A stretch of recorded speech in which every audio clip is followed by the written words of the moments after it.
Media वालों को मेरा नमस्कार। मेरा पोता लव कुमार, जिसकी उम्र 10 साल है, वो मंदिर के सामने खेलते खेलते कहीं गुम हो गया है। जो भी हमें उसका पता बताएगा, मैं जिंदगी भर के लिए उस इंसान का एहसानमंद रहूंगा। उसे 25 लाख का इनाम भी दूंगा।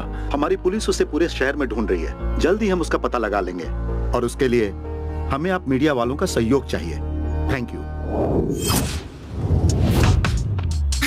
Good morning Hyderabad. आप सुन रहे हैं एफएम। एफएम का मतलब रेडियो सिटी 91.1। आज शहर की हॉट न्यूज है किडनैप्स। आपको बता दे, प्यारे मासूम और नादान बच्चों को टारगेट करके उनकी जिंदगी के साथ खेला जा रहा है। Recent news is love Kumar नाम का 10 साल का बच्चा मिल नहीं रहा। अब वो कहीं गुम हो गया है या किडनैप हो गया है, ये कहा नहीं जा सकता। बच्चे के बारे में पता चलने पर रेडियो सिटी को एसएमएस कीजिए। सिटी स्पेस आपका नाम लिखकर 56060 पर एसएमएस कीजिए। पेरेंट्स, आप लोगों को मेरी एक खास रिक्वेस्ट, आप अपने बच्चों पर थोड़ा ज्यादा ध्यान दीजिए और उन्हें अकेला कहीं मत जाने दीजिए। सुनते रहिए एफएम। एफएम का मतलब रेडियो सिटी 91.1।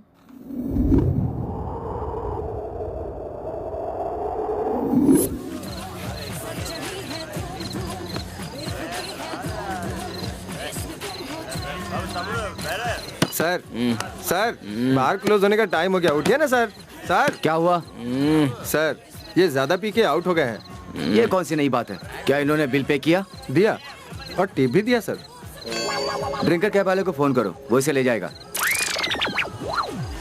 टिप भी ले गया कंजूस कहीं का।